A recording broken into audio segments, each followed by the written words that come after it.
जय हिंद सर्वांना. खाली स्क्रीनवरती तुम्हाला एक परिपत्रक दिसत असेल वयवाढी संदर्भात. तर 2022-23 मध्ये जे उमेदवार एजबार झाले होते किंवा ज्यांना खाकी वर्दीचं स्वप्न आपलं स्वप्नच राहिलं असं वाटलं होतं, अशा उमेदवारांसाठी एक सुवर्ण संधी आहे. तुम्ही देखील भरतीला उतरू शकता, भरती देऊ शकता, तुमचं स्वप्न पूर्ण करू शकता. कारण ही खूप मोठी भरती आहे. 2-3 दिवसापूर्वी तर 13,000 पदांची भरती सांगत होतं, काल तर 14,000 आणि आज तब्बल 15,000 15,500 पदांची भरती डिक्लेअर झालेली आहे. जसे जागा वाढतात तसं त्या ॲड केल्या जातात. तर खूप मोठी भरती आहे मित्रांनो.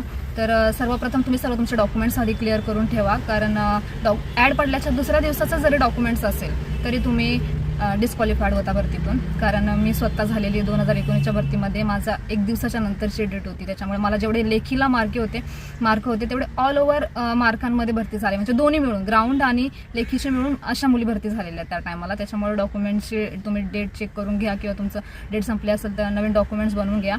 डॉक्युमेंटचे म्हणजे काय लागतील तर डोमासाईल, नॉन क्रिमिलियर, अजून EWS, 30% महिला आरक्षणाचा दाखला, अजून रिझल्ट तर सर्वांकडे असतातच. कारण आपली भरती 12वीच्या बेसवरती आहे, 10वी 12वी आणि 15वीच्या बेसवरती जर भरलं तुम्ही तर 15वीचं पण. सर्व डॉक्युमेंटची एक फाईल बनवून व्यवस्थित फोटो वगैरे काढून ते व्यवस्थित रेडी करून ठेवा. म्हणजे अभ्यास प्रॅक्टिस करताना तुम्हाला डॉक्युमेंटचा काही ताण राहणार नाही.